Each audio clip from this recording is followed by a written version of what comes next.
Today. We have such a special guest here that I brought on. Her name is Georgia Foster, and I really wanted to bring Georgia on today specifically because we're going into this new year, 2021, after having this crazy year of 2020, as we all know. And Georgia's specialty is, I think, now she's a clinical hypnotherapist and a voice dialogue teacher. And she's known as the alcohol reduction expert in the UK and Australia. So I'm really excited to learn about hypnotherapy because I think that while Georgia focuses specifically on helping people reduce their drinking, I have an inclination to believe that hypnotherapy could actually help anyone accomplish anything in their life. Is this true?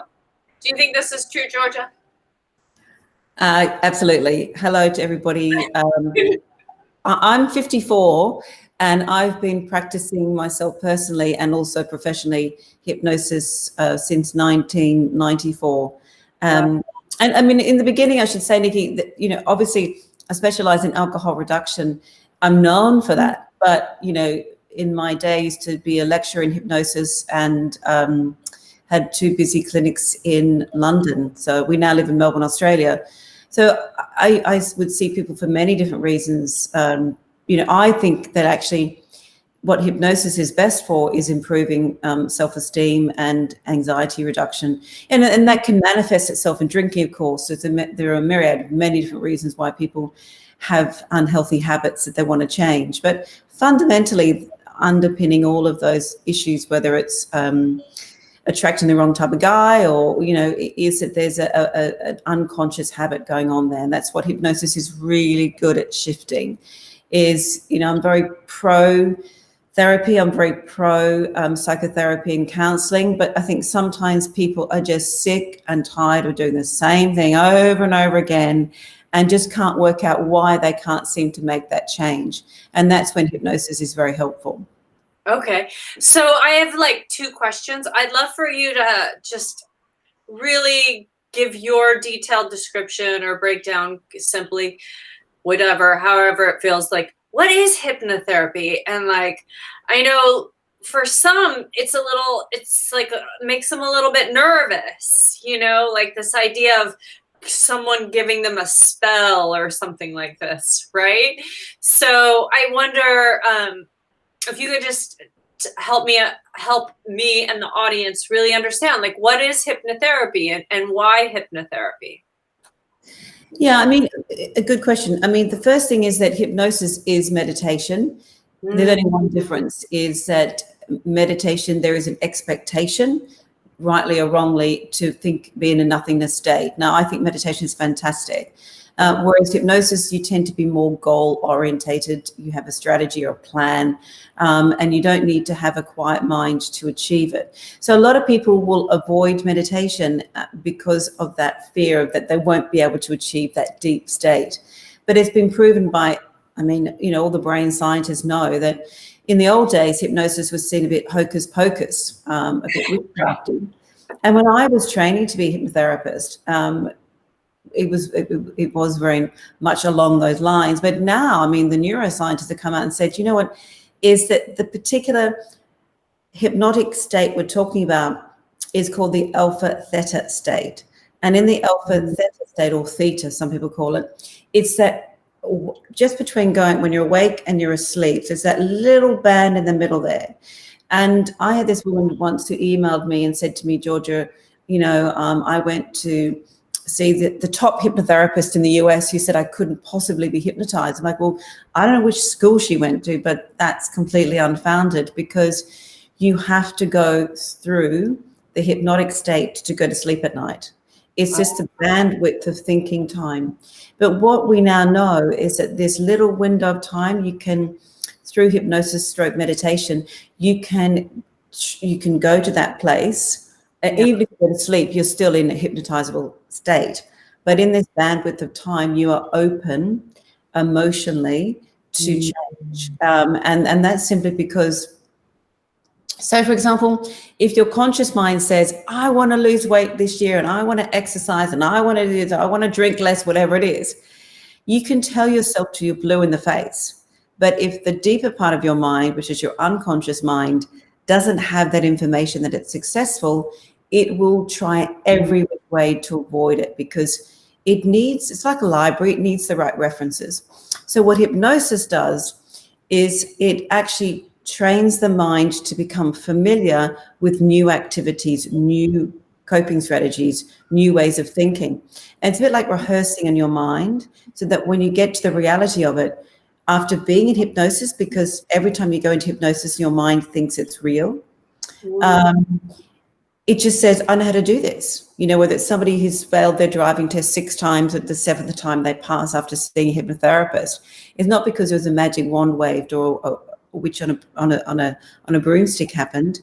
It was actually that person had rehearsed emotionally the outcome being different. And then when the reality hits, it's like, oh my goodness, I can do this because my mind has the right references. Interesting. So it's a way of really like almost like laying down an underlying foundation for your conscious mind to like fall down upon or lean into to actually accomplish its goals to go forward. Yeah, you know, I mean, you can go the old-fashioned way. So, for example, if you were, you would repeat that pattern of behavior over and over again consciously. Yeah. But there'd be a bit of your mind that would probably say, this isn't going to work. Now, what's really interesting about children between the ages of 0 and 7 are predominating in this alpha theta state. Now, you can think about how much children have to learn to walk, talk, read, write, all of these things by the time they're at the age 7. And at the age of 7, they start to go more into a conscious world. So what I'm saying is, and what, as I said, the scientists can confirm, is not that we regress when we're in hypnosis to being the age of 7 and younger, is we go to the part of the brain that learns faster, that doesn't have judgmentalness, that doesn't know about realities, it just knows what it experiences. And so really what's a beautiful thing about hypnosis is that when you're in that state, using the right messages that produce the right emotional sensations, the feeling, because it's, you know, I was on a podcast early this morning, and I was saying what's really important to understand is that if you're not a good visualizer, you know, a lot of people think that visualization or whatever, you know, it doesn't work for me because I'm not visual, or maybe you're not auditory. But when you work on the feelings, it makes a huge difference. And so I'm very much about emotional visualization. So the more feelings you feel, like laughter, love, fun, happiness, joy, safety, all of these things that you can start to connect to your goal of whatever it is that you want to achieve, your brain will then accept it as something that's safe. And I think that's the point, is when people don't feel they can achieve something, it's just because their brain, for some reason, from their history, which doesn't represent their future, thinks that there's something about it that's not going to work or is going to cause some sense of vulnerability. Like that's why people keep failing at diets or drinking less, is because there's a part of their mind that thinks there's something scary about this change. Right. Wow. Okay. Yeah, that totally makes sense. And so it's through hypnotherapy, you go to those different, the really almost like the lower brainwave states, right? And you like reprogram it to help you accomplish your goal, essentially. Yeah, I mean, it's a little bit like, you know, you have a certain story in your head and you need to change the narrative of it. So instead of, you know, I mean, I'm trained in this fantastic psychology, which I think is important to kind of talk about now, is that we're all made up of many parts or sub-personalities. And there's one particular personality trait that I call the inner critic or the inner saboteur. Mm-hmm. And a lot of people don't understand that when they want to make a change, the inner critic says, oh, let's look at the library, let's look at the history. And if it hasn't been successful, inner critic will say, don't go there. We don't have the right references. But hypnosis can cut to the chase, and it can create new references to combat the inner critic. So in other words, what happens when we want to make a change? That little negativity pipes up. It could be somebody who wants to change their health regime and their husband or wife goes, oh, here they go again. You know, that's enough for the inner critic to go, oh, and they think that you're not going to be successful either. You know, all these little things that kind of creep in. Yeah. And I think that we've got to be honorable to who we are, like authentically what we want to achieve. And if we don't have the right references of success, it doesn't mean it's not possible. It's just the inner critic has kicked in and it's said, we don't want you to fail, because when you fail, you're vulnerable. And one of the main purposes of our unconscious mind is protect us against vulnerability. So hypnosis will help override that histrionics of life where there maybe was a lack of positive references, and create a new library of references that support that goal of what that person wants to do, whether it's getting a new job or losing weight or changing something in your life. So the inner critic, and I don't say this lightly, I believe the inner critic is the catalyst to all resistance of change. Wow. And if we could start to educate, I call it that authentic, intuitive self, that said, you know what, I'm going to listen to Nikki's podcast today. You know what, I love what Nikki's got to say. And if it doesn't kind of come to fruition, that intuitive self, it's not because it's weak-willed or it's not the truth. It's the fact that the inner critic has been the main verbalizer internally for a long time. We tend to default to what we're familiar with. So hypnosis can break that default state very quickly. Wow, that is so awesome. I love that. So how did you get into it? Well, my father. It was woo-woo, right? When you got into it, wasn't it woo-woo? I mean, it still is kind of woo-woo, right? Look, it's much more acceptable now. When I trained many years ago, I trained in London. And I did it simply because my dad had sold the business we had a family business, and he sold it, and I wanted to kind of travel the world. And my grandmother was British, so I was allowed to live and still can live there for the rest of my life. And so I thought, I'll go to London. But I went to, well, what actually happened was, but prior to that, in my 20s, I had very low self-esteem, high levels of social anxiety. I was a real people pleaser. And I used to drink to become, I thought, a funnier person. I didn't like myself. And one day I decided I needed to kind of figure out what I was doing, because I had like negative relationships. I would say, emotionally abusive, and I couldn't work out what I was doing wrong. So I thought I was the problem. Well, I was the problem, but so I went to this health retreat in the north part of Australia, and it just blew my mind out. We went into therapy every morning, and I sat in a room of people, like some of these people really rich, some people really slim, some people really attractive, some people, I kind of I couldn't work out why they're all there, because they looked like they had everything. Yeah. And then I realized they all had the same thing as me. They had self-esteem issues. I'm like, well, how does that happen?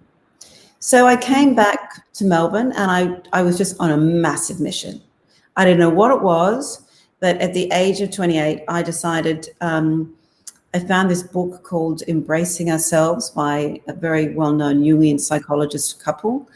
And I went to California and I studied with them, which is where I met the inner critic, where I discovered I was a really strong pleaser.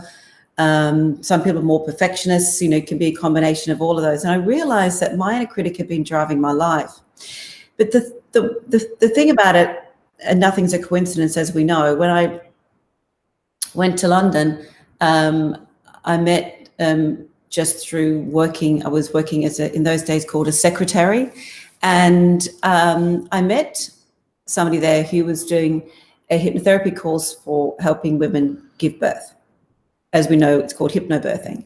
Right. And I wasn't really interested in that, but I was interested in the whole thing of hypnosis. So I decided to study hypnosis, and then it was like my first day at the university to train to be a hypnotherapist, it was like I fell in love. It's a really weird feeling. It was just like this goosey feeling. It was just like, this was right. This was just me.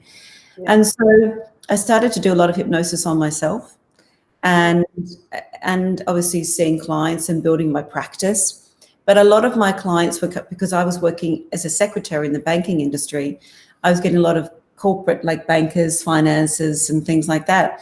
So my practice grew quite quickly because of being in that industry, and it kind of went from there. But a lot of the people who were coming to see me were successful people, but they were drinking a lot of alcohol and they were worried about it and they didn't want to quit. So it kind of organically happened.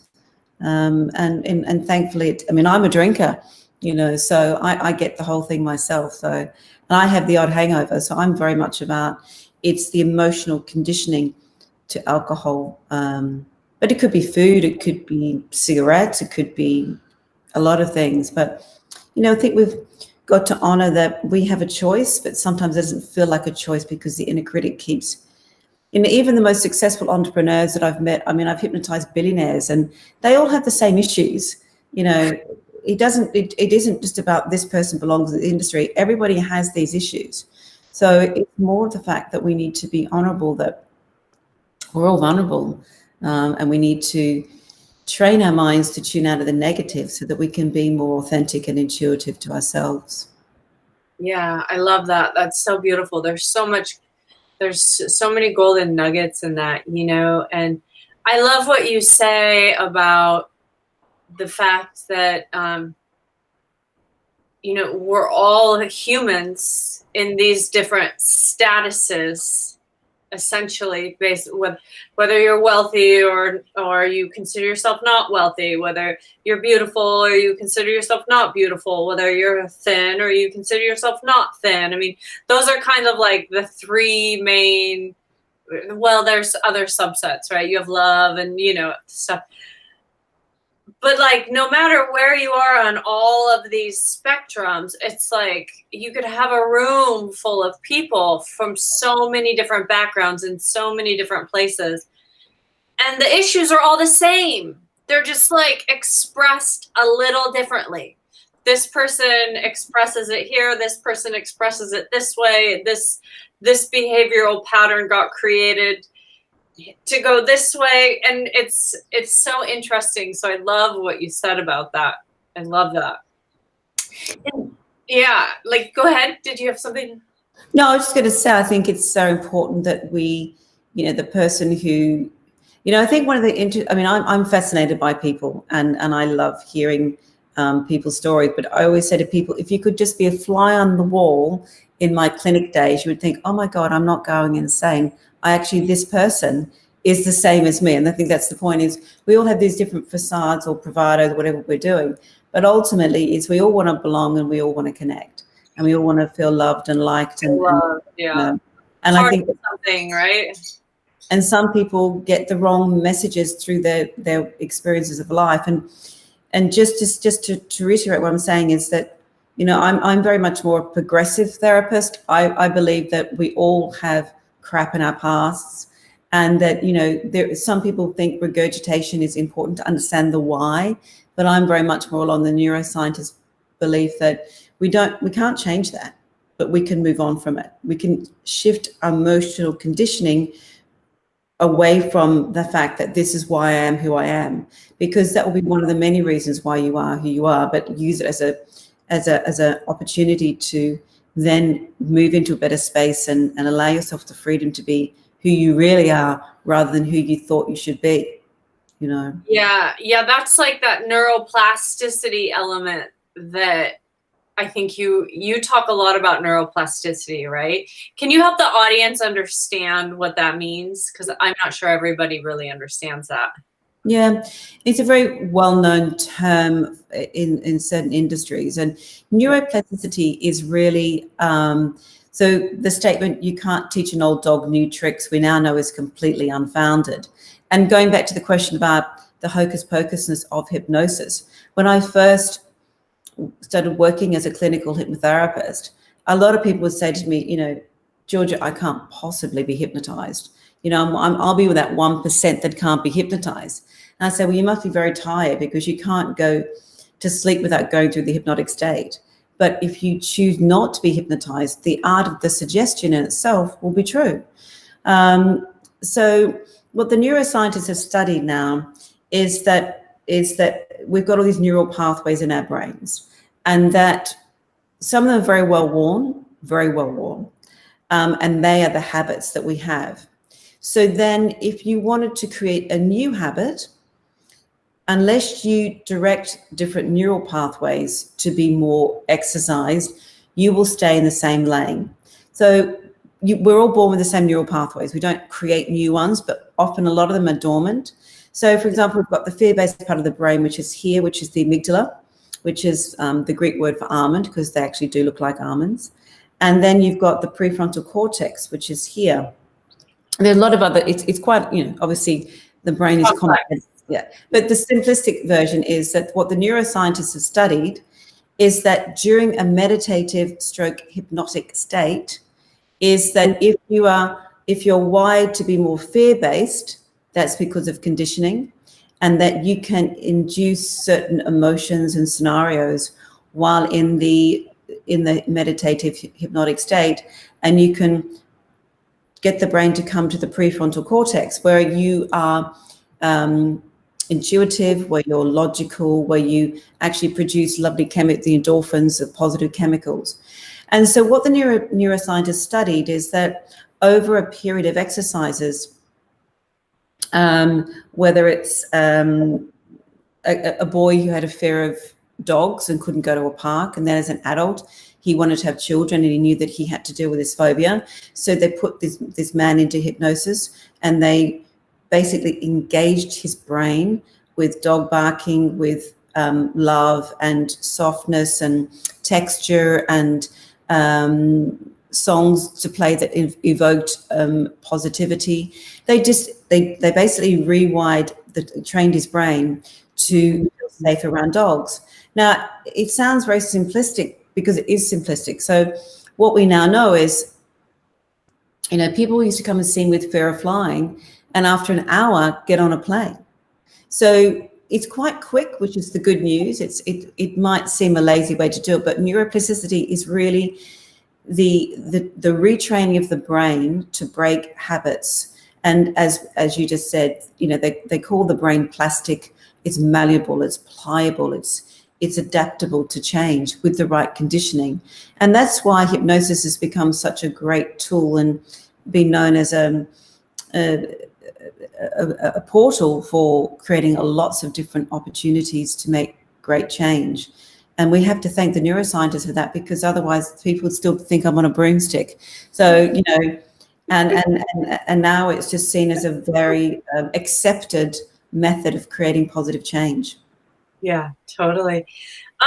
So if someone were, like, say, wanting to go get hypnotherapy, they need to be really careful then about who they're going to see, right? Because if they're going to allow someone to lead them through an experience where they're going into those lower brainwave states, it's so important to be mindful of who you're working with for that. Yeah. Yeah, I think that's the trickiest bit of the whole situation.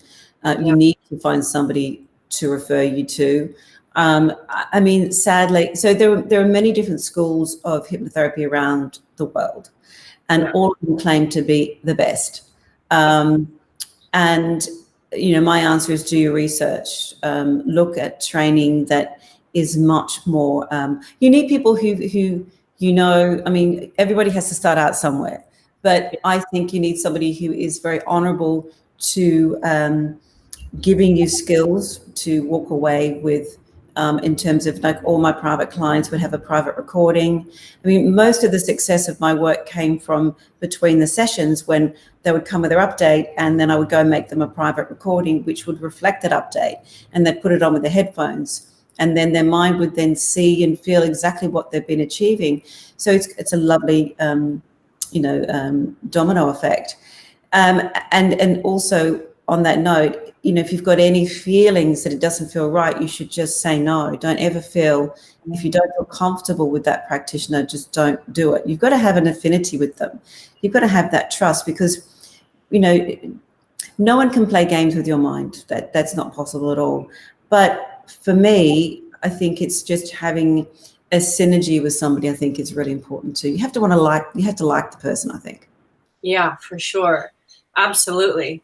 So, so what kind, because you have some different hypnotherapy programs, right? You have some different programs that people can take and that have the meditations and that are pretty like comprehensive, right? So what kind of programs do you have available that people could check out right at this time?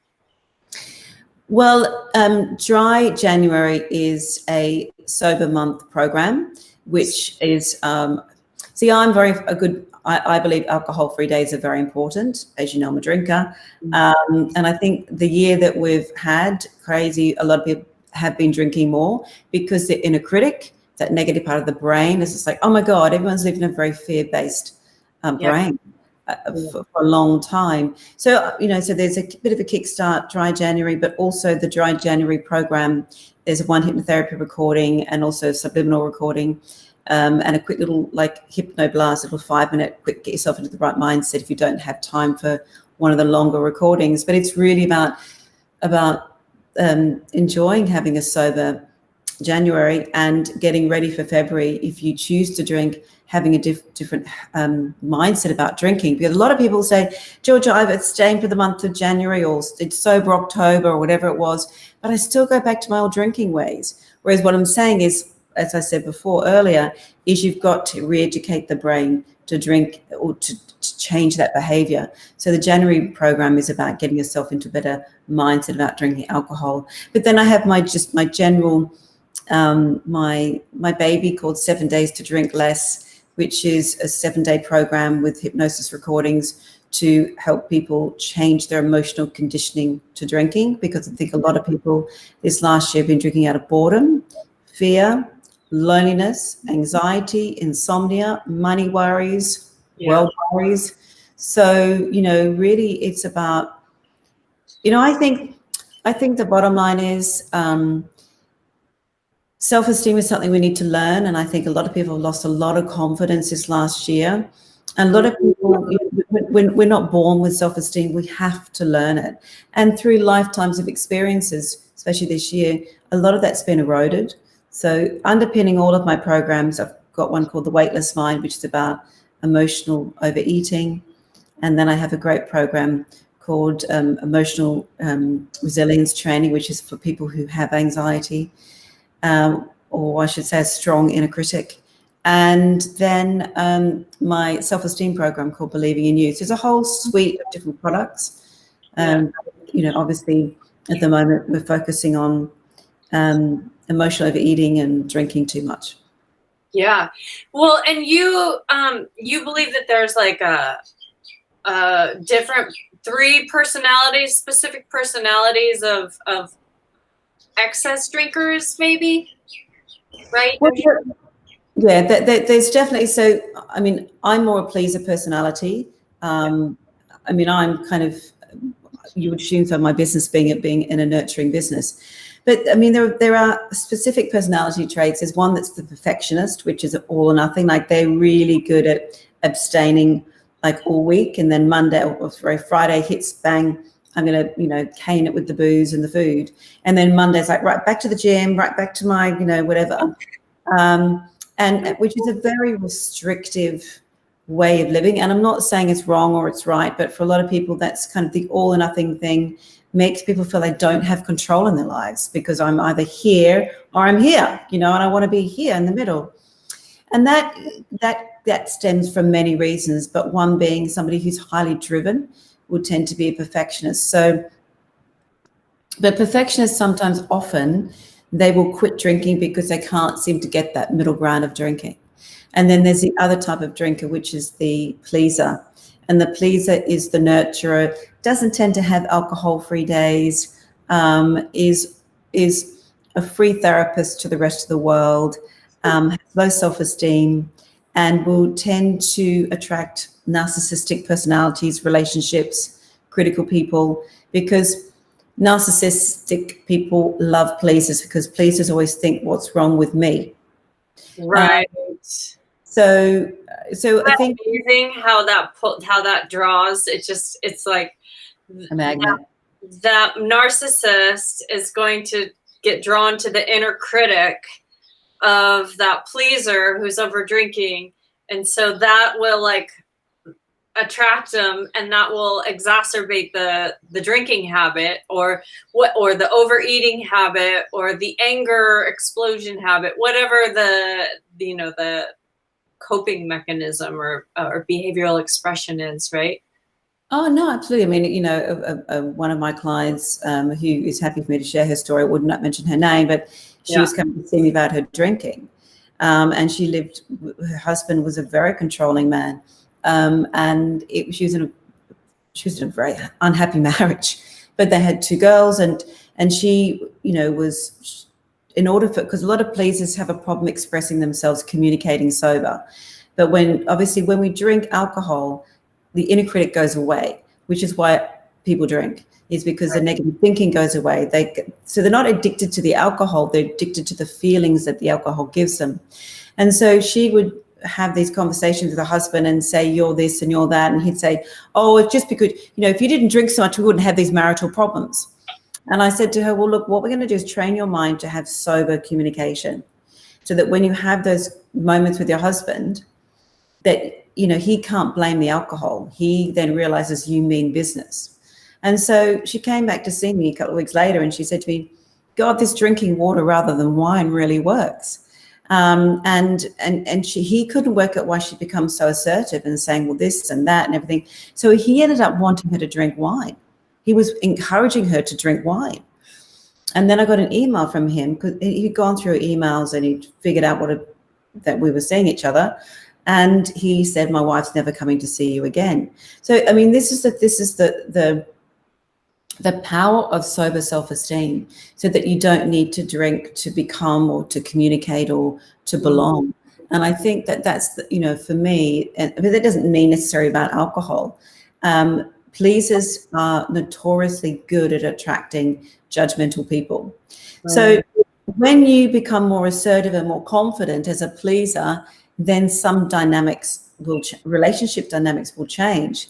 But they need to, if you want to be who you really are, So you need to be conscious of that. Yeah, I see that a lot as well in my company. A lot of the things, in my detox with my detoxers, the pleasers who are, they're afraid to go to detox because they're going to go to drink, go to eat with someone, and they're going to feel like they have to have alcohol because they don't want other people to feel uncomfortable if they're not having alcohol. Or now they've got to have the appetizer that's deep fried and the cheese.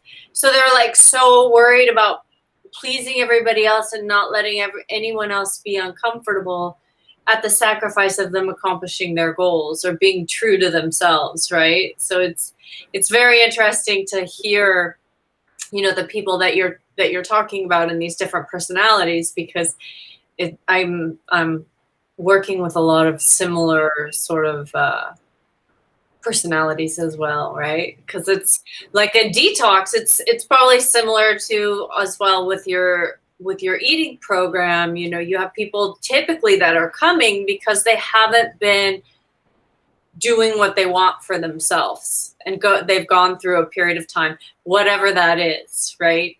So it's an interesting dynamic for sure to see that. Yeah, absolutely. I think people, often say to me, Georgia, I'm a bit here and I'm a bit there, I'm a bit of a combination. I'd say, well, most people will have that combination. Some people are much more erring on the side of the perfectionist or be the pleaser, but there'll be a bit of a crossover. And I think that, and some people will be a real perfectionist at work and then come home and be a mom and be a real pleaser, so it can be one of the, my goal would be for everybody to have a bit of both, because pleasers, actually have a lot of emotional intelligence. They're open, they're empathetic, and we all need that. Whereas sometimes if you're a really strong perfectionist, you don't get why other people think like that. You don't get And so, but sometimes we need to be that perfectionist to achieve things, to set goals. I was talking to a friend of mine the other day, and her husband, I think he's going through menopause, and he's put on a bit of weight. And she's like, I didn't sign up for this. He's always been a really fit guy, and he's kind of been very successful and doesn't have to work as hard anymore. And he's just loving this kind of leisurely lifestyle. And she's like, And I'm like, but you know what? This is who he is. Sometimes you have to, this is what you have to deal with. People change, people are evolving in different ways. And I think this is the thing we have to honor, that she's a real perfectionist. So she sets a goal and she just achieves it, and I love that about her. But, the thing is that you can't change anybody else. You can only change yourself. So the poor guy's been giving a bit of a hard time. But I think the thing is we need to just to sort of stop the addictiveness to trying to be perfect and being much more intuitive. Because when you're intuitive, things just flow better, when you're intuitive, everything's just easier and decision making is easier. And I think that's the baseline of all of my products. Underpinning them is that, we need to practice self-esteem, but when we're more intuitive, is we vibrate at a different level, and we actually welcome more positive things can happen in our lives when we're in that space. Yeah, for sure. Absolutely. I love that you use the word vibrate. Like you vibrate, right? It's an energy that you put out to the world, and energy attracts energy. So yeah, I was speaking to a business coach yesterday. We were having a conversation about some people that we both know, and he was talking about quantum physics, and I just think I don't know enough about it, but and his approach is about talking about leadership, and we've got to change that focal from ego centric to intuitive based leadership. And I think that this is what's important, that it's been proven that when you're in that energetically, when you're in that space, is that you are attracting that kind of thing, because your body is familiar with it. And we need everybody to be more familiar with feeling good about ourselves, because it will lift the energy. So I think it's something that, without, I'm talking from a very science-based point of view, because some people say, oh, that's a bit hocus pocus, but it's been proven that our brain is energy. Yeah. What we emit is energy. So, and they're studying so much of it now. I mean, it's just unbelievable what they know about how we think and what we do. And we have that ability now to tap into that through, I believe, through the power of hypnosis. Beautiful. I love that. So do you have like some kind of like secret ninja strategies, or like some tips, as people are going? Of course, I want to make sure that they know how to find out about you, so that they can either join you for your dry January or try. I love your self-esteem program. I think that could be good for anyone, no matter what their goal is, right? But say someone is still a little bit skeptical about hypnotherapy. Do you have like some tips for them about how they can be where they are, get from here to there to accomplish their goals, right? Well, the best way to do that is to do what I call future mind's eye technique. So if, for example, you were coming to see me to improve your tennis, okay? I've worked with a lot of people in sports and the arts. And so what a lot of people don't realize is you will use your history until you have new evidence. And so you've got to create that evidence. And the best way to do that would be just to sit for 5 minutes and imagine having achieved what you want to achieve. Now, don't imagine it just with your eyes, your visualization, the feelings. What would it feel like to have achieved what you've achieved?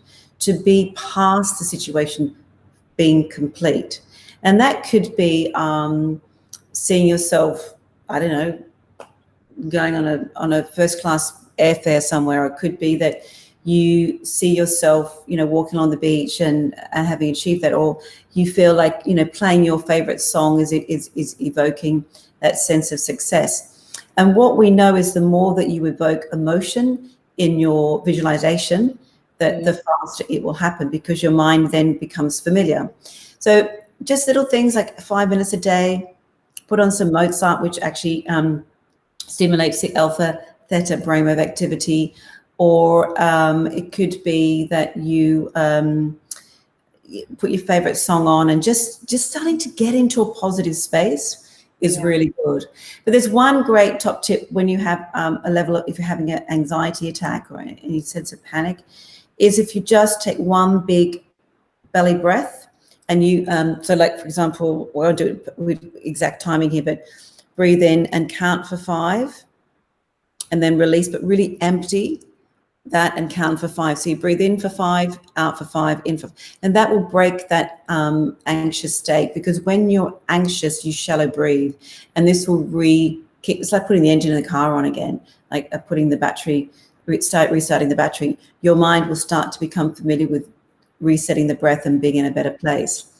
But one of the best things to do is that we need to practice being much more in a more optimistic space. So every day do something that tricks your brain, if you want to call it that, into being in that space. Keep that motivational music going on. Having photographs of people that you love, that ignites that love. Find evidence of success in your life, even if it was that one person said to me, when was your first sign of success? I said, well, to be honest, because I had such a strong inner critic, I couldn't find much. But I remember winning a fancy dress party, and I won a rag doll, which I absolutely loved, this rag doll. And my dog bloody chewed it up when I took it back a few days later from the party. But I was so proud of myself that I actually won that competition. And I think the thing is, because I decided what I was going to do, and it was really creative. But I think it's the fact that we just need to stop giving ourselves a hard time. And the most important way to get into your brain that you are an amazing person, it takes practice. So every day, make a commitment to ignite those feelings within that have nothing to do with the inner critic. And when you hear that inner critic, it's put it into a bubble, put it into a cloud, blow it away, put it into a box, do whatever you want to do. Just saying, thank you, but no thank you. And then think about a good thought. Yeah, I love that so much. It's so true.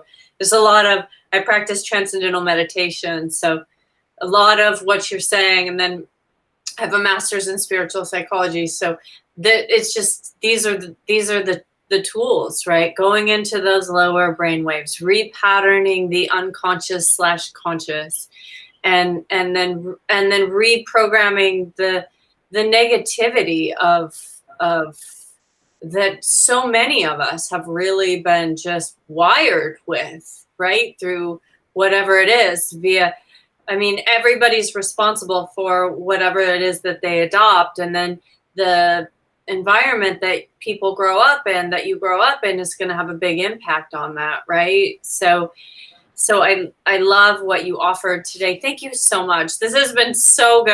And I feel like I could sit here and talk to you for hours, but I know you've got your own business, you've got triplets. That blows my mind. Okay. That's like a whole nother interview topic. How you do it all. But so for people, how can people find you and find out about if they want to join Dry January or grab any of your other programs? Where do they go? Yeah, my website is georgiafoster.com. Georgia is in the state of America and Foster is in the beer. georgiafoster.com. You'll find all of my digital office. They're all online, so that you don't have to wait for the posts, which is great. For those who want to get done now, starting your brain to work right now, you can do it within a few minutes. So any questions, obviously, let me know. I'm here for you, and genuinely want to support people to realize how incredible their mind is. And it just takes a little bit of tweaking. Doesn't take much for change to happen. No, it's like just the most subtle little change can have such a quantum impact, going back full circle to the quantum.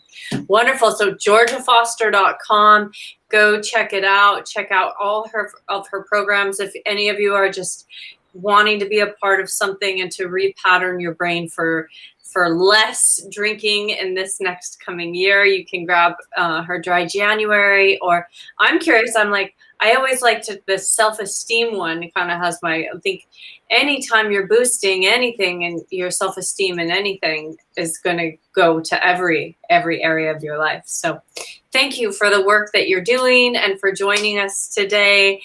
And good luck in 2021. Thank you. You too. Big hug to everybody. Bye.